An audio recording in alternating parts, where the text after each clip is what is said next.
성경 말씀 우리 같이 봉독하도록 하십시다. 창세기 18장 9절 말씀부터 12절 말씀까지 같이 봉독하도록 하십시다. 그들이 아브라함에게 이르되 내 아내 사라가 어디 있느냐? 대답하되 장막에 있나이다.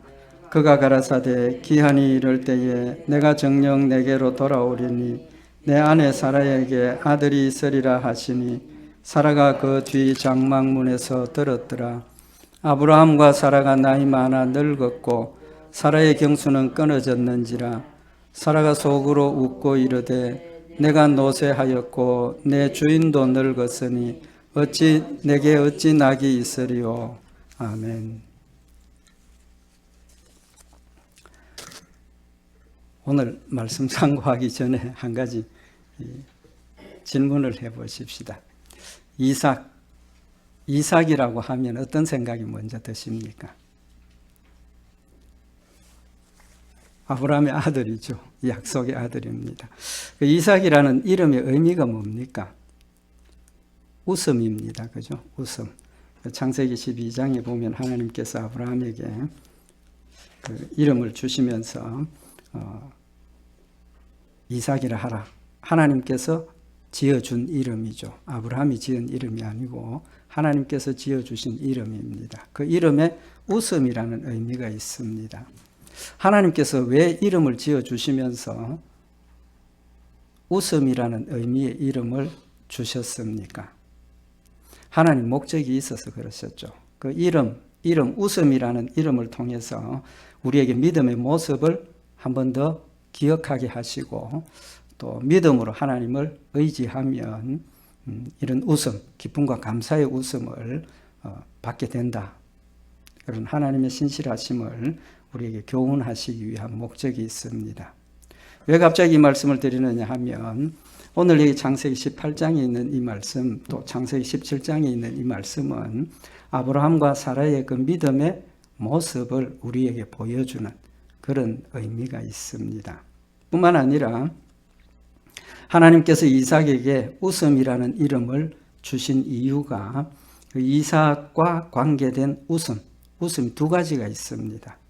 이제 오늘 여기 이 18장에 있는 말씀하고 창세기 17장에 있는 이 말씀하고 두 가지, 거기에 아브라함과 사라의 웃음이 나오는데 그 웃음의 의미는 뭐냐 하면 오늘 제목이 불신앙의 웃음이라 그렇게 했는데 더 정확하게 이야기하면 실소입니다. 실소가 뭡니까? 상대방의 이야기를 듣고 못 믿고 이렇게 실없다 그런 웃음일 거고, 더 좀 적나라하게 표현을 하면 무슨 뜻이 있습니까? 비웃음. 비웃음입니다. 하나님이 약속을 말씀을 하시는데 비웃었습니다. 얼마나 불신앙입니까? 극단적인 불신앙의 모습이죠. 그런데 창세기 21장 이후에 나타나는 말씀을 보면 아브라함과 사라가 하나님 주신 축복, 약속을 받고 감격하죠. 감격해서 사라가 고백하기를 창세기 21장 5절에 보면 아브라함이 그 아들 이삭을 낳을 때에 백세라 사라가 가로되 하나님이 나로 웃게 하시니, 여기 또 웃게 하시니 그랬습니다. 웃게 하시니 듣는 자가 다 나와 함께 웃으리로다. 또 가로되 사라가 자식들을 젖먹이겠다고 누가 아브라함에게 말하였으리요마는 하나님 노경에 내가 아들을 낳았도다. 하나님이 아들 낳게 하셨다는 것을 믿음으로 고백하면서 그 하나님 주신 축복과 은혜가 너무 기쁘고 감사해서 하나님이 나로 웃게 하셨다. 비웃음을 웃었는데 하나님께서 기쁨과 감사와 하나님 앞에 영광 돌리는 이런 웃음을 웃게 하셨다라고 고백을 하게 되는 겁니다. 그래서 이 웃음의 의미는 우리에게 굉장히 중요한 그런 믿음에 관한 교훈을 우리가 꼭 기억하라고 이삭이라는 이름을 주셨다는 겁니다.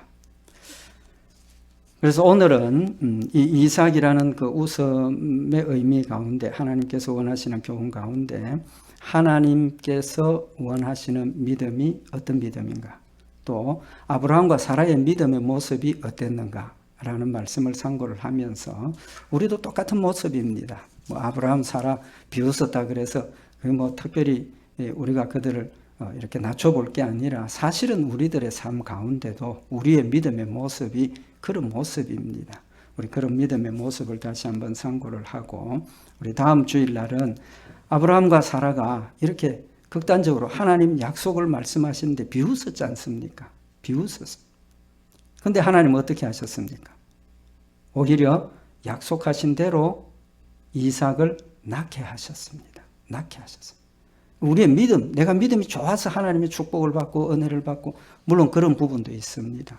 그렇지만 극단적으로 우리가 하나님을 믿지 않고 의심하고 원망하고 불평해도 하나님은 어떤 하나님이십니까?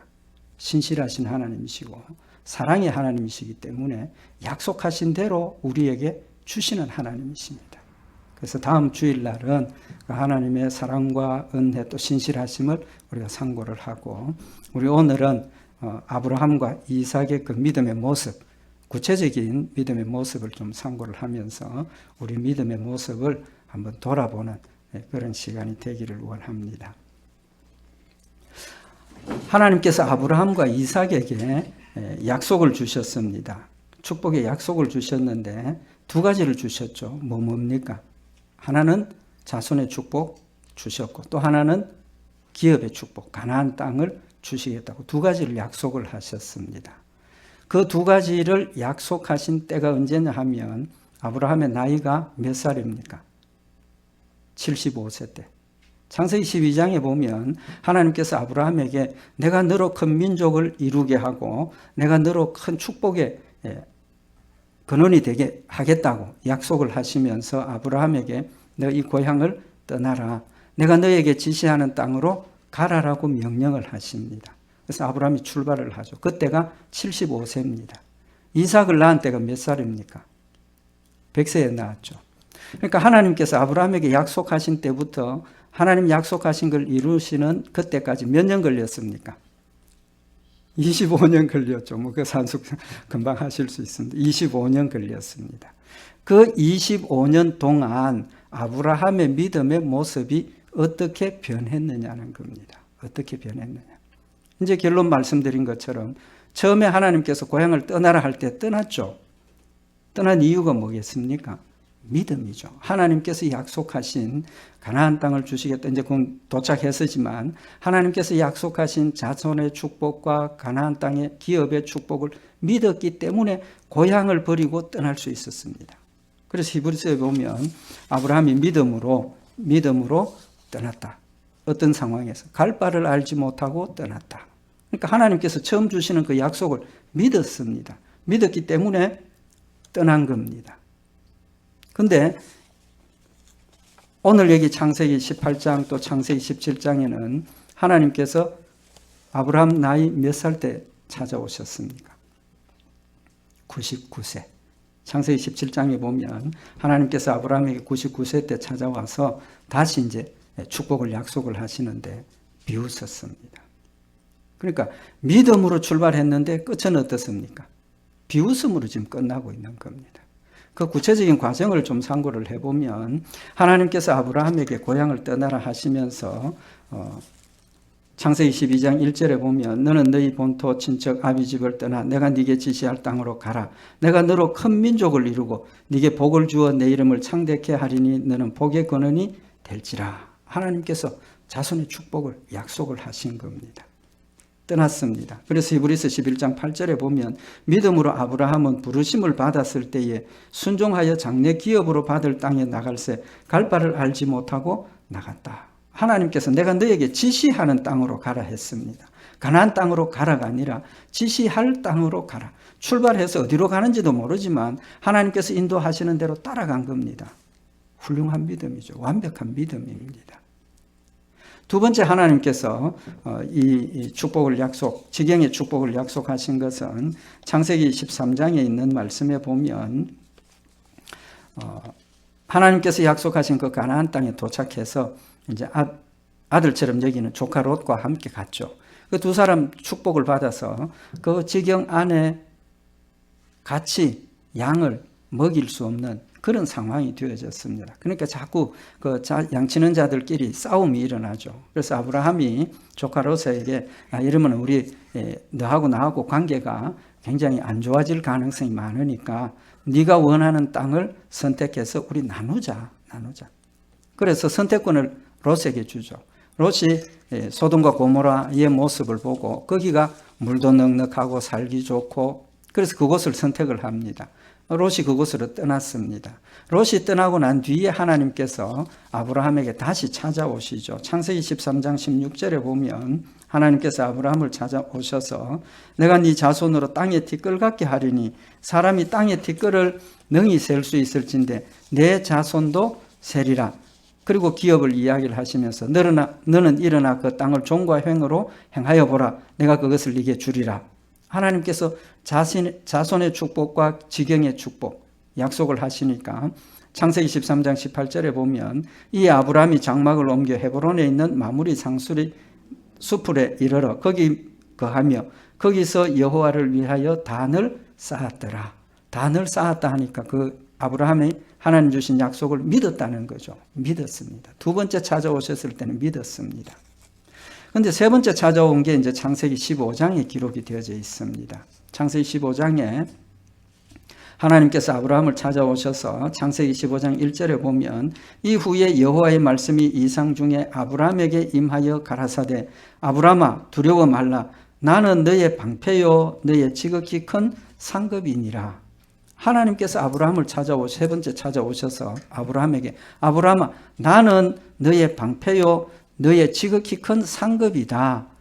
약속을 다시 확인시키시는 거죠. 아브라함의 대답이 뭡니까? 아브라함의 대답이 2절에 창세기 15장 2절에 주 여호와여 무엇을 내게 주시려나이까 나는 무자하오니 나의 상속자는 이 다메섹 엘리에셀이니이다. 아브라함이 또 가로되 주께서 내게 씨를 아니 주셨으니 내 집에서 길리운 자가 나의 후사가 될 것이니이다. 하나님께서 내가 너의 상급이고 내가 너의 방패다 하시는데 아브라함의 대답이 뭘 내게 주실랍니까? 하나님 지금 나의 큰 상급이라 그랬는데 하나님 뭘 내게 주실렵니까? 나는 무자하다. 아들이 없다는 겁니다. 아들이 없어서 지금 우리 집에 있는 종으로 기르고 있는 이 다메섹 엘리에셀이 나의 상속자가 됩니다. 라고 이야기를 하고 있는 겁니다. 믿음의 고백입니까? 불신앙의 고백입니까? 불신앙의 고백이죠. 만약에 하나님께서 주신 약속을 믿었다면 하나님이 나의 큰 상급이라 그거보다 더 큰 축복이 어디 있습니까? 거기에 모든 것이 다 포함되어 있지 않습니까? 그렇다면 아들 문제도 믿었으니까 이번에도 뭐 해야 됩니까? 계속 믿어야 된다는 거죠. 하나님 감사합니다. 하나님 나의 큰 상급이 되시고 하나님 나의 방패가 되셔서 앞으로도 나를 지키시겠다고 하시니까 감사합니다 해야 되는데 못 믿고 오히려 하나님 이게 뭡니까? 그렇게 되는 거예요. 오늘 이 창세기 15장의 내용을 배경을 잠깐 말씀을 드리면 롯이 소돔에 가서 살게 되었습니다. 그런데 소돔과 고모라 성 주변에 있는 여러 나라 왕들이 동맹을 맺어가지고 소돔과 고모라 왕을 공격을 하고 빼앗아가죠. 그런데 그때 롯도 잡혀서 가게 됩니다. 그 소식을 아브라함이 듣고 쫓아가죠. 집에서 있던 집에 있던 사병 318명을 데리고 쫓아갑니다. 하나님께서 롯을 구해오게 하신 거죠. 그 인간의 힘으로 할 수 없는 거죠. 명백하게 하나님께서 그를 구원하게 하신 겁니다. 그렇다면 아브라함의 마음속에 하나님의 전능하심과 하나님이 보호하시고 지키시는 능력의 역사를 체험을 했기 때문에 지난번에 가지고 있던 그 믿음 더 커져야 하는 상황입니다. 그래서 하나님께서 아브라함에게 찾아오셔서 나는 너의 방패라고 하시는 이 말씀의 의미가 뭐냐 하면 우리가 짐작하건대 하나님께서 아브라함에게 내가 너의 방패다. 아브라함이 318명을 데리고 가서 10나라 가까운 그 동맹군을 물리치고 구출해 왔으니까 그때는 구출해 왔지만 집에 오면 어떤 생각이 들겠습니까? 막상 와서 돌아와서 생각하니까 야, 저 동맹한 나라들이 다시 나를 공격해 오면 어떻게 할까? 그런 두려움이 생겼지 않겠습니까? 그때 하나님께서 아브라함을 찾아오셔서 나는 너의 방패다. 걱정하지 말라는 겁니다. 그들이 다시 너를 공격해 올지라도 내가 너를 지켜주겠다. 나는 너의 큰 상급이다. 앞으로 약속하신 그 축복들을 반드시 이루는 하나님이시라는 사실을 다시 한번 확인시켜 주시는 겁니다. 그렇다면 믿음으로 받아들였어야 하는데 오히려 하나님 나의 큰 상급이라 했는데 나는 지금 아들도 없고, 다시 말하면 하나님 약속하신 아들 아직 못 낳았다는 거죠. 못 낳았고, 그래서 하나님 약속하신 이 축복을 이 자에게 상속해야 됩니다 라고 고백을 하고 있는 겁니다. 불신앙이죠, 불신앙. 그래서 하나님께서 주신 믿음으로 출발했지만 시간이 가면서 지금 아브라함의 믿음이 어떻게 된 겁니까? 흔들리고 있다는 겁니다. 흔들리고 있다. 그래서 하나님께서 창세기 15장 4절에 보면 여호와의 말씀이 그에게 임하여 가라사대 그 사람은 너의 후사가 아니다. 엘리에셀 너의 후사 아니다. 걱정하지 말라는 겁니다. 의심하지 말라는 겁니다. 그러면서 네 몸에서 날 자가 네 후사가 되리라. 네 몸에서 아들 낳는다. 기다리라는 겁니다. 참고 기다리라는 겁니다. 그러면서 창세기 15장 5절에 보면 그를 이끌고 밖으로 나가 가라사대 하늘을 우러러 무별을 셀 수 있나 보라. 또 그에게 이르시되 네 자손이 이와 같으리라. 하나님께서 아브라함을 밖에 데리고 나가셔서 하늘의 별들을 보라 하시면서 이 별들처럼 수많은 민족 자손을 너에게 주겠다고 의심하는 아브라함에게, 못 믿는 아브라함에게 믿음을 다시 한 번 더 심어주는 겁니다. 그래서 창세기 15장 6절에 보면 아브라함이 여호와를 믿으니 여호와께서 이 일을 그의 의로 여기시고, 믿음이 떨어졌지만, 믿음이 없어서 하나님 앞에 원망하고 자기 생각을 고백을 했지만 하나님께서 다시 한번 확인시켜 주시니까 아브라함의 믿음이 회복된 겁니다. 그죠? 회복된 겁니다. 그래서 아브라함이 믿는 것을 하나님께서 그의 의로 여기셨다 그랬습니다. 근데 창세기 16장에 어떤 기록이 있습니까? 아들 때문에 아브라함이 또 불신앙의 행동을 하죠. 아내 사라가 이때까지 기다렸는데 안 되니까 하나님께서 내 몸종 하갈을 통해서 아들 주실는지 모르겠으니까 우리가 이렇게 하자고. 그래서 아브라함이 하갈을 통해서 누구를 낳습니까? 이스마엘을 낳죠. 그러니까 믿음으로 출발을 해가지고 지금 몇 년을 지나오면서 믿음이 떨어졌습니다. 하나님께서 전능하심을 체험하게 하시고 내가 다시 네 몸에서 아들을 낳게 하리라 약속을 하셔서 믿음을 회복을 했습니다. 15장에서 회복을 했는데 16장에 돌아서서 다시 믿음이 없어진 거죠. 없어진 겁니다. 겨자씨만한 믿음이라도 있었다면 하갈을 취해서 이스마엘을 안 낳았을 거라는 겁니다. 믿음이 완전히 떨어진 겁니다. 그리고 시간적으로 보면 약 한 13년이 지납니다. 지나고 아브라함 99세에 창세기 17장에 하나님께서 다시 아브라함을 찾아오십니다. 창세기 17장 2절에 보면 내가 내 언약을 나와 너 사이에 세워 너로 심히 번성케 하리라. 하나님께서 다시 한번 아브라함을 찾아오셔서 내가 너와 번성케 하리라 하신 그 약속을 이룬다. 다시 한번 확인시켜 주시는 겁니다. 완전히 믿음을 버리고 의심 가운데서 인간의 방법을 취하고 있는 그 아브라함을 하나님께서 찾아오셔서 내가 너와 약속한 것을 다시 이룬다는 것을 확인시켜 주시는 겁니다. 그러면서 하나님께서 아브라함의 이름을 뭐라고 바꿔주십니까? 원래 아브라함이었는데 아브라함이라고 바꿔주시고 아내 사라의 이름을 사레였는데 사라로 바꿔주셨죠. 이름을 바꿔주셨습니다. 그리고 창세기 17장 16절에 보면 내가 그에게 복을 주어 그로 네게 아들을 낳아주게 하며 내가 그에게 복을 주어 그로 열국의 의미가 되게 하리니 민족의 열왕이 그에게서 나리라. 하나님께서 믿음을 버리고 의심 속에 빠져 살고 있는 아브라함과 사라를 찾아오셔서 반드시 네 몸에서 아들 낳는다. 그때 아브라함의 태도가 뭡니까? 창세기 17장에 보면 아브라함이 엎드려 웃으며 심중에 이르되 100세 된 사람이 어찌 자식을 낳을까? 사라는 90세니 어찌 생산하리요?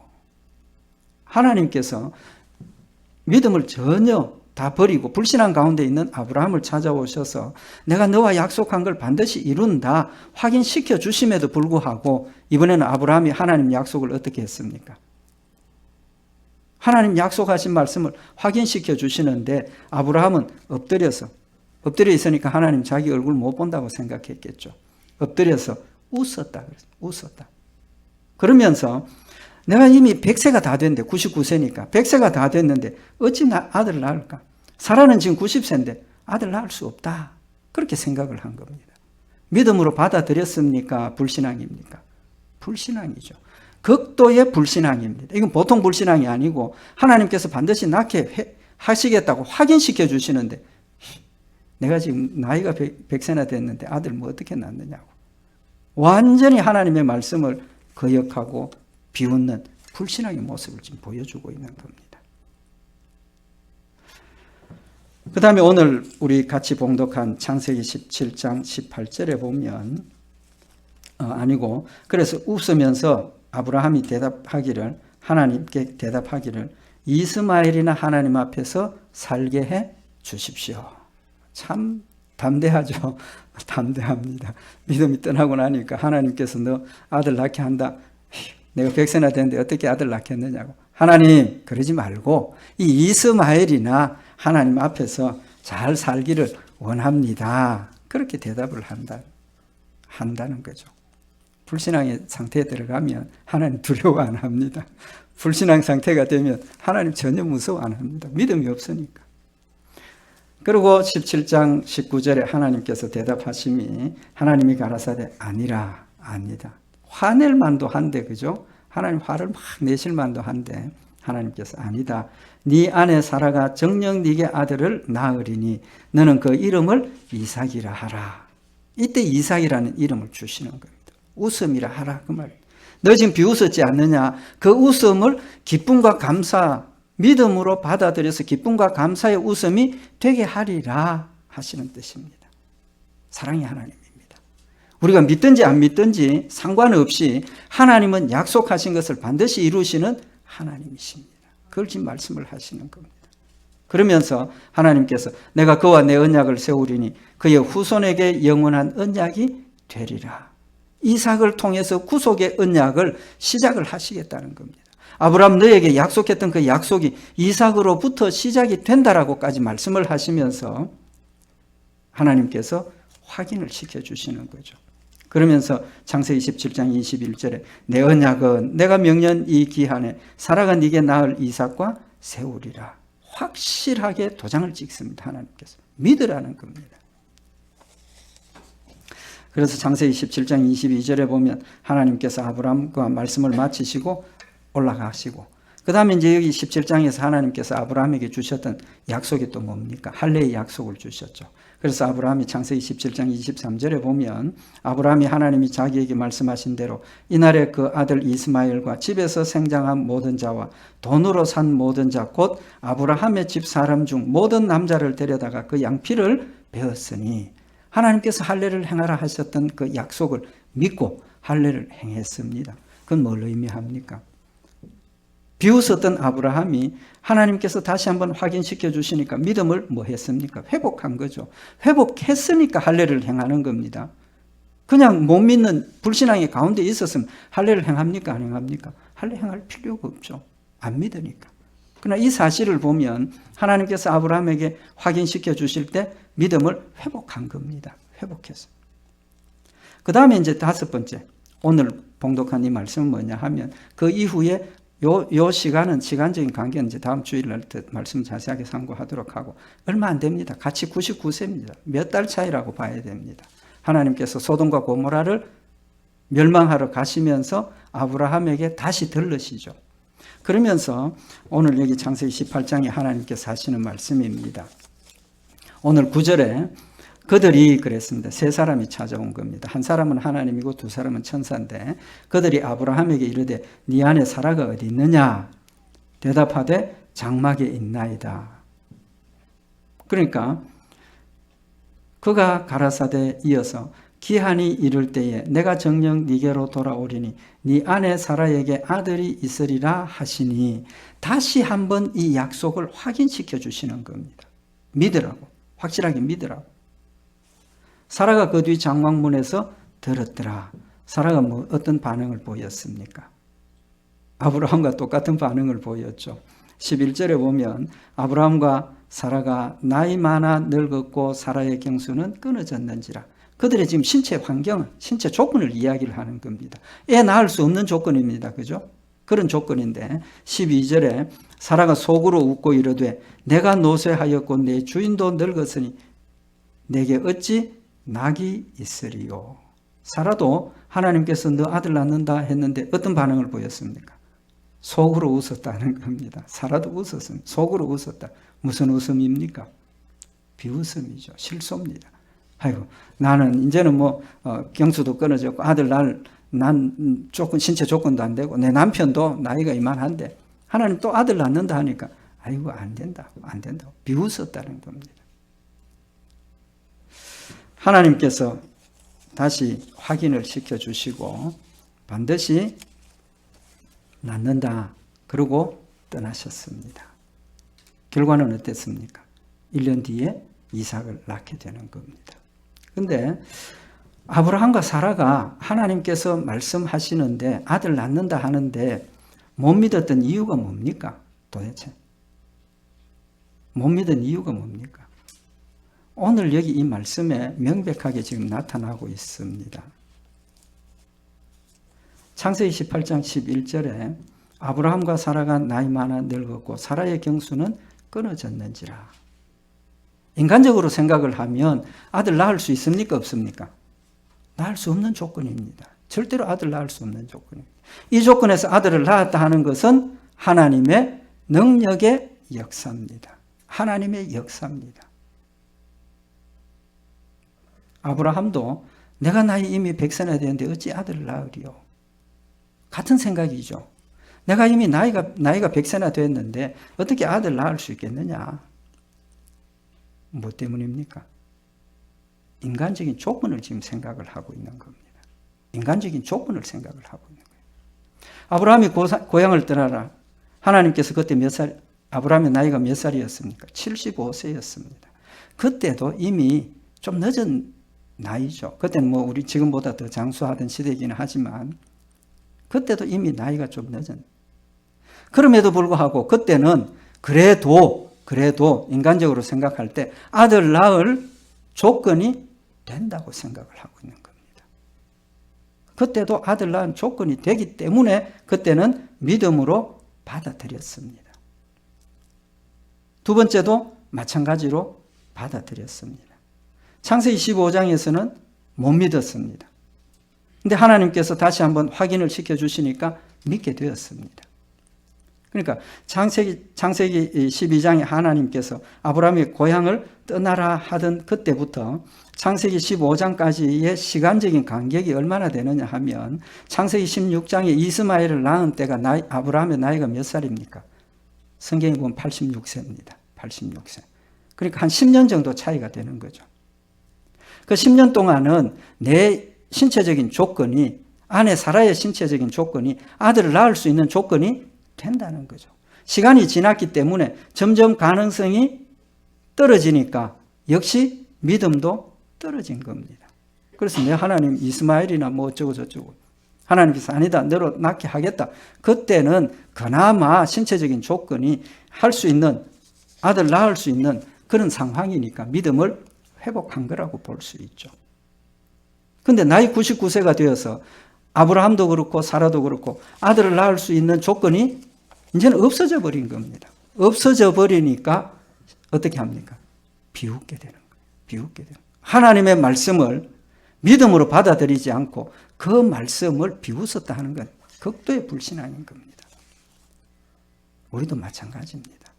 우리도 하나님의 말씀을 믿지만 살면서 돌아보면 하나님께서 약속하신 말씀이 내 마음에 받아들여지고 내가 믿어질 때는 가능성이 많으면 많을수록 믿음이 더 커집니다. 죄송한 이야기입니다만 안 그럴 수도 있습니다. 안 그럴 때도 있습니다. 그렇지만 많은 경우를 돌아보면 일어날 수 있는 가능성이 있는 일은 확실하게 믿음으로 또 더 많은 믿음으로 받아들여집니다. 그런데 가능성이 떨어지는 일들은 우리의 마음속에 믿음이 약해지게 되어 있습니다. 약해집니다. 그게 우리의 모습이라는 겁니다. 결론적으로 아브라함과 사라는 가능성, 앞으로 실현될 가능성을 보고 믿음이 비례해서 커지고 작아지고 마지막에는 비웃음까지 가게 되는 그런 모습을 이야기를 하고 있는 겁니다. 하나님이 원하시는 모습이 뭡니까? 하나님이 원하시는 믿음, 창세기 17장 1절에 보면 완전히 아브라함과 사라가 아들 낳을 수 없는 그런 상황이 되었을 때 하나님께서 아브라함을 찾아오셔서 믿으라고 하시면서 하시는 말씀을 보면 아브라함의 99세 때에 여호와께서 아브라함에게 나타나서 그에게 이르시되 나는 전능한 하나님이니라. 나는 전능한 하나님이니라. 아브라함의 믿음의 약점을 지금 정확하게 찔러주고 계시는 겁니다. 가능성을 보고 믿었느냐? 그 믿음 아닙니다. 그런 믿음 하면 안 된다는 거예요. 나는 전능한 하나님이다. 가능성 무에서 유를 창조하시는 하나님이시고 할 수 없다고 생각하는 거기에서 하나님의 능력으로 하시는 하나님이라는 사실을 말씀을 하시고 깨우쳐주고 계시는 겁니다. 사라가 비웃었는데 하나님 뭐라고 말씀을 하십니까? 창세기 18장 14절에 보면 13절에 여호와께서 아브라함에게 이르시되 사라가 왜 웃으며 이르기를 내가 늙었거늘 어떻게 아들을 낳으리요 하느냐. 내가 늙었는데 이제는 다시는 아들 낳을 수 없는 조건인데 아들 못 낳는다. 왜 그런 말 하느냐는 겁니다. 왜 그런 말 하느냐. 여호와께 능치 못할 일이 있겠느냐. 여호와께 능치 못할 일이 있겠느냐. 하나님 능치 못할 일이 없다는 겁니다. 능치 못할 일이 없다는 겁니다. 전능한 하나님이시라는 겁니다. 왜 그런 말씀을 하십니까? 왜 그런 말씀을 하십니까? 우리의 믿음도 마찬가지입니다. 우리는 얼마나 기다렸습니까? 아브라함은 75세 시작해서 100세까지 25년 기다렸습니다. 25년. 그런데 정확하게 이야기를 하면 한 10년쯤 지나고 나서부터 그의 믿음이 약해지기 시작을 하고 25년째 되니까 완전히 믿음이 없어져 버린 겁니다. 믿음에는 뭐가 필요하다 했습니까? 인내가 필요하다 했습니다. 인내가 필요하다. 언제까지? 하나님 약속하신 그 약속을 끝까지 이루실 때까지 우리는 믿어야 하고 믿음 가운데서 인내하면서 기다려야 한다는 사실을 지금 우리에게 말씀을 하시는 겁니다. 로마서 4장 18절에 보면 아브라함이 바랄 수 없는 중에 바라고 믿었으니 이는 내 후손이 이 같으리라 하신 말씀대로 많은 민족의 조상이 되게 하려 하심을 인함이라. 아브라함이 믿음을 회복했다는 겁니다. 바랄 수 없는 중에 바라고 믿었다는 겁니다. 하나님께서 그 말씀하시고 아브라함은 믿음을 회복하셨다고 믿음을 회복했다고 봐야 하는 거죠. 나머지 부분 다음 주일날 때 말씀을 참고하십시다. 그럼에도 아브라함 또 실족했습니다. 또 믿음이 연약해졌습니다. 그렇지만 하나님께서 전능하신 하나님, 신실하신 하나님이시기 때문에 약속하신 대로 이루어 주신 하나님이십니다. 오늘 이 말씀을 우리 다시 한번 기억을 하고 우리의 믿음은 보지 못하는 것들에 대한 믿음이고 우리의 믿음의 열매는 소망입니다. 소망을 가지고 믿음 가운데서 끝까지 우리 주님을 기다리고 또 감사하고 말씀 가운데 승리하는 복된 성도들 되시기를 바랍니다. 기도드리십시다. 사랑의 하나님 아버지, 전능하심을 다시 한번 우리에게 깨우쳐 주시고 무에서 유를 창조하시며 우리를 사랑하셔서 우리의 믿음과 상관없이 약속하신 것들을 반드시 이루시는 하나님이심을 다시 한번 마음에 새기는 시간이 되게 하시고 우리의 믿음이 연약해서 두려워하고 원망하고 불평했던 이 모든 것들 다시 한번 용서해 주시고 우리의 마음속에 전능하신 하나님, 날 사랑하시는 하나님이심을 다시 한번 마음에 새기는 시간이 되게 하시고 믿음 위에 서서 말씀으로 순종하며 승리하는 저희들 되도록 좀 축복하여 주시옵소서. 늘 함께 하시고 지키실 줄 믿고 감사드리오며 우리 주 예수 그리스도의 이름으로 기도드리옵나이다. 아멘.